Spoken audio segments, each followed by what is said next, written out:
You know, some time ago, John Canary gave me a little piece of literature about getting out of the comfort zone that was written by Bob Riggs in southern Florida.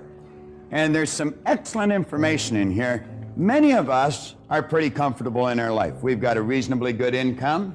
The mortgage is paid. There's food in the fridge. We've got a nice warm bed to sleep in. And everything seems to be floating along just fine. And you know, a person in that position could very easily think, why would I want to do anything to change this? Well, we have found that if your life is not going in one direction, it absolutely, by law, must be moving in another direction. And Riggs is talking about that here. He said many of us have established a comfort zone in our lives. We're just coasting along, taking the line of least resistance, just getting by. Now, he said this is a very common and understandable attitude. We've all worked hard to get to where we are, and it may seem a very good place to be. The problem with this is that once we stop reaching, stretching, seeking, and risking, we actually stop growing. Now, Riggs goes on to say that the comfort zone frame of mind is settling for what we are today. That may be fine today, but without continued growth, and I believe this is the key line coming up, we are now all we are ever going to be. Now, for me, that would be a fairly disturbing thought. He went on to say, if you're in a comfort zone, beware. The danger of a comfort zone is that it doesn't hurt, and it might even feel good. Many take that to mean it's a good place to be, but it's not. A comfort zone may be what is holding you back from real growth, real accomplishment, and your potentially exciting and rewarding future. Now, I've mentioned if we're not going in one direction, we must by law be going in another direction. You're either creating or you're disintegrating. Whenever we hear a person say, I like it just the way it is, we know that person is advertising their ignorance of a very basic law of life, because absolutely nothing stays the way it is. Now, if you'll take a look at the top of page 2, there is a concept there by Sidney Herbert Wood, and it's the test of an educated person. I think many of us have had a false concept programmed into our mind with respect to education. We, I think, have been raised to believe that education is going to school for a certain number of years and be able to correctly answer a series of questions. But you know, many people will go to school all their life and be able to correctly answer the questions, but then when it comes to getting out into the marketplace and really making it happen, they just don't know how to compete. Many are withdrawn. They don't even feel comfortable meeting or greeting a stranger. Well, Wood said the test of an educated person is, can I entertain a new idea? Now, I think you know, and I know, that if we're going to improve, we have to have a very open mind. I once heard that an open mind was being prepared to throw away some of our most cherished beliefs when a better idea comes along. Now, you'll find that the vast majority of people seems to back into the future, dragging all of their old experience with them. When they're confronted with a new idea, they ask, does it fit? If it doesn't, then they say it's wrong. Now, what we want to do is ask ourselves, would this new idea improve the quality of my life, or would it get me going in the other direction? Can I entertain a new idea? Today and tomorrow, you're going to be asked to entertain many new ideas, but every one of the ideas that we're going to share with you are going to be positive, they're going to be creative, they're going to be constructive, and they'll definitely improve the quality of your life. Then we see the second one, can I entertain another person? Now, there's many people that would feel totally uncomfortable walking up to a stranger and just saying, hi, how are you today? Pleased to meet you, Jan. Now, do you know some people, when it comes to meeting a person, their head is down, their hand is wet, they're shaking inside, their heart is pounding, and they only do it because they really have to. They would just as soon pull away from the new person. Now, that individual has not learned very much, if anything, about themselves, because we should feel totally comfortable meeting anyone, anywhere, at any time. And then he asks, can I entertain myself? Well, you know, many people are not able to entertain themselves. I spent half my life not being able to entertain myself. I always had to be around someone else. It was always, come on, let's have a party. I absolutely hated being alone. And that was because I really didn't like myself. Now, I have found through studying the ideas that we're going to cover here over the next couple of days, we can develop into very interesting and reasoning companions. Most of the time that we live, we do spend with ourselves. And you're going to find that some of the very best conversations you ever have are going to be with yourself. I get so excited about some of mine, I talk right out loud. That draws, a strange look from people from time to time, but you get such great ideas going in your mind that you just can't help it. Now, here in the first paragraph, we say that this program, You Were Born Rich, is based on the premise that you have rich resources lying dormant within you. I have heard many people laugh when they take a look at our program or take a look at the title of the book, Born Rich. You see, they think that means that you've been born into great wealth. Some people are, but some people are not. But everyone, without exception, has been born with tremendous resources lying within them. We've got deep reservoirs of talent and ability.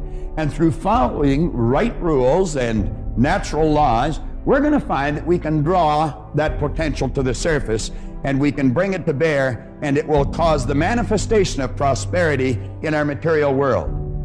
Now, in almost all the seminars that either John or myself does, we take and we put an R here on the board.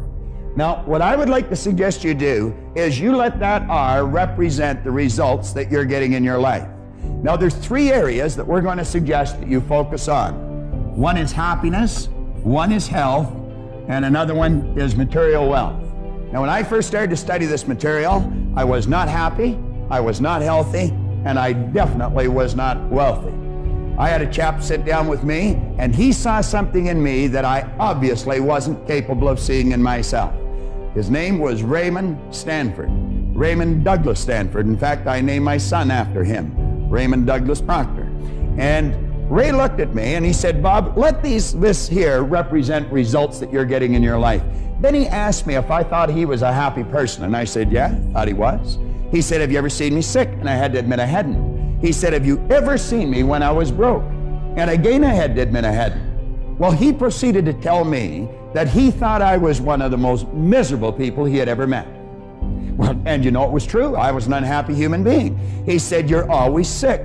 Now, I didn't have a terminal illness, but I always had a headache or a cold or a backache or something. And he pointed at the area of money. He said, you're always broke.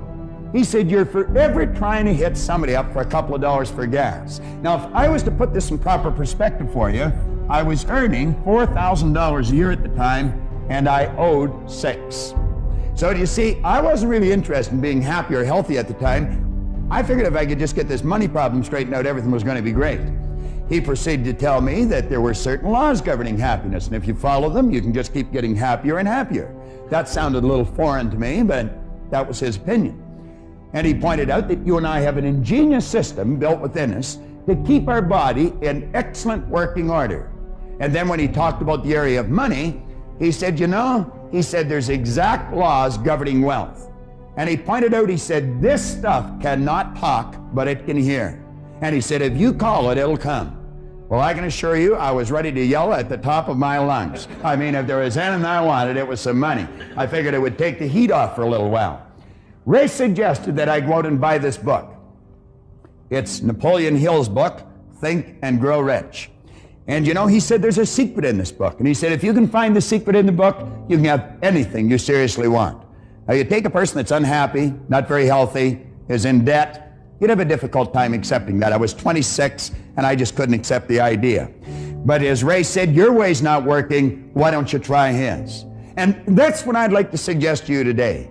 If you're not getting the results you want, your way obviously isn't working, why don't you try ours? Now, I often mention that John and I have got license to brag about every idea we use because none of them are ours. We don't claim that we've originated these ideas. In fact, we openly admit we haven't.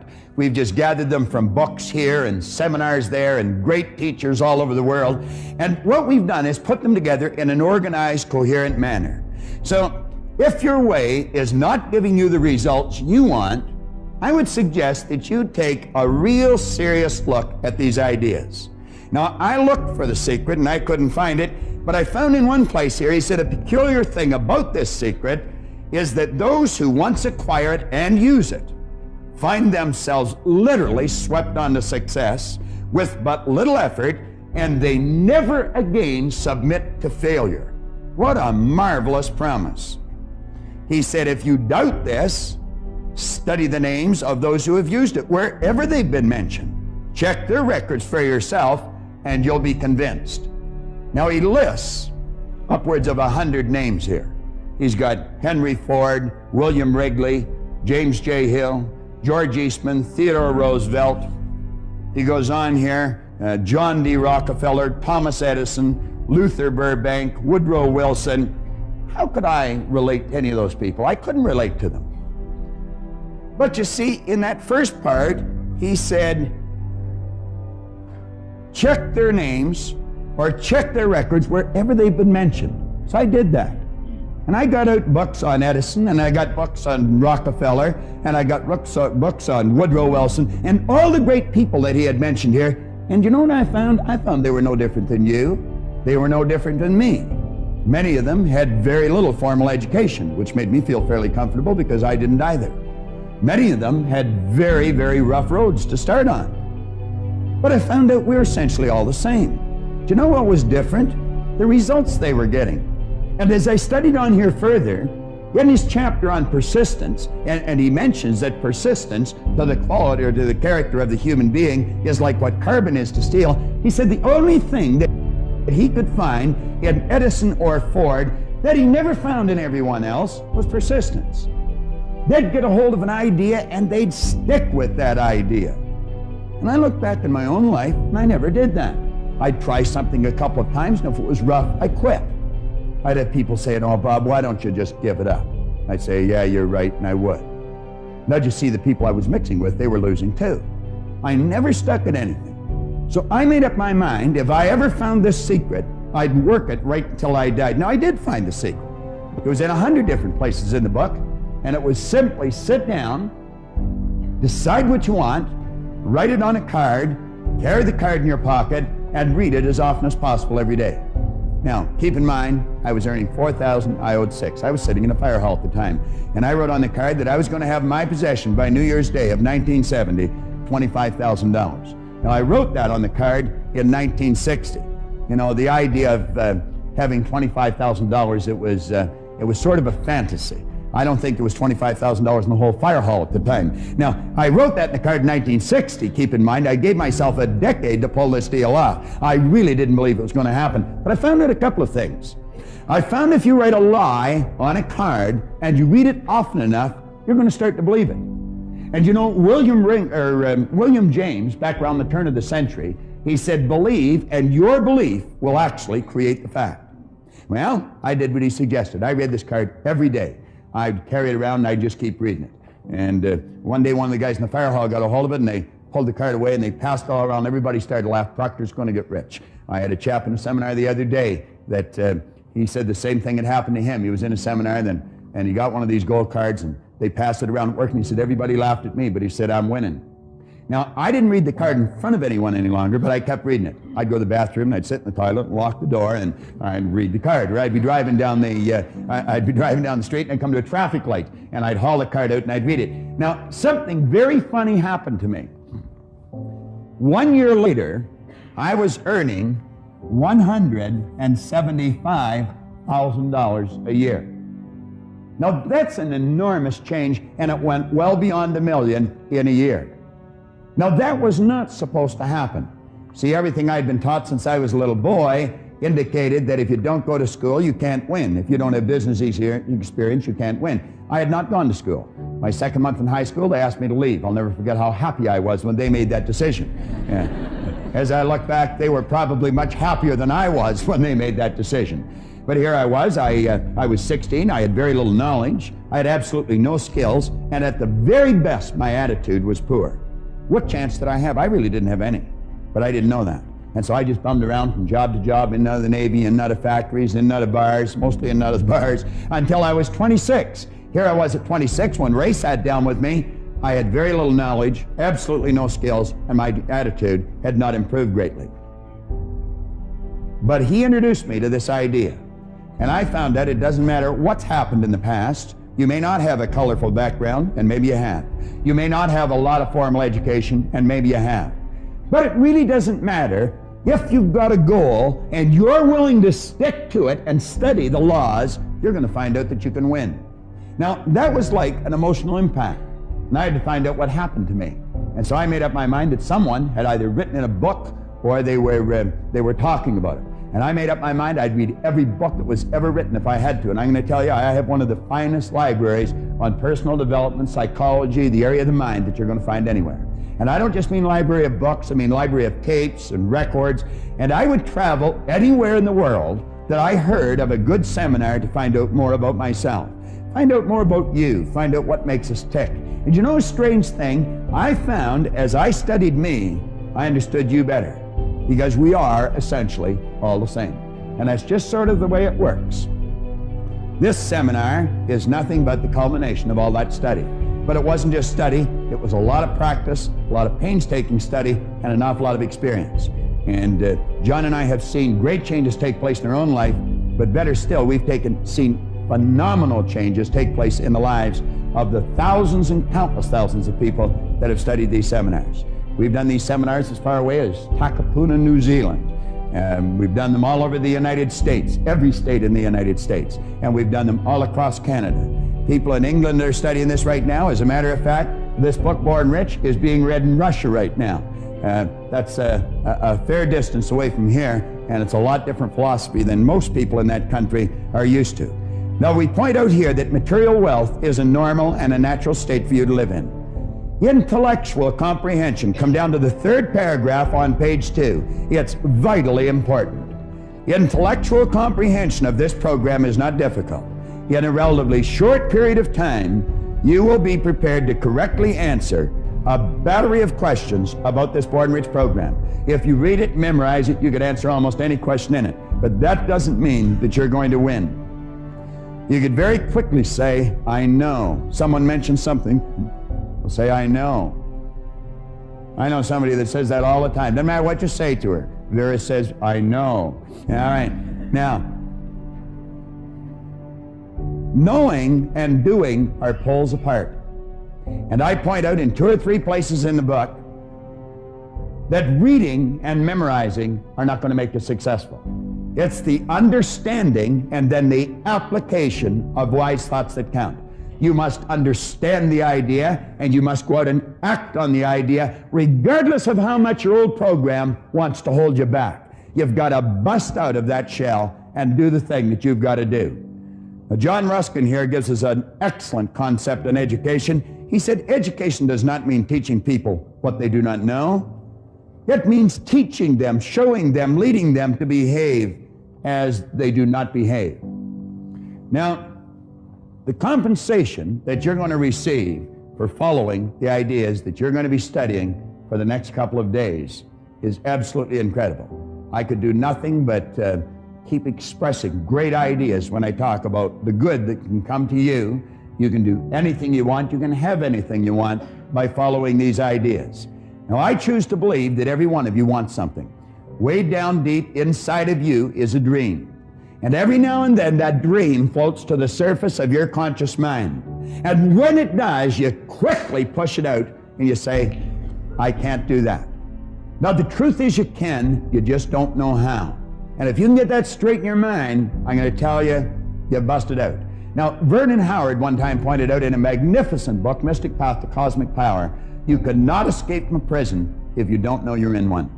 You cannot escape from a prison if you don't know you're in one. Well, I think we're all in one to some degree. But that dream you've got that comes to your mind, I would suggest you look at it real carefully. I was given a cassette tape by a gentleman in a seminar that we were conducting a couple of years ago, and it was a copy of a speech made by a minister out of Minneapolis.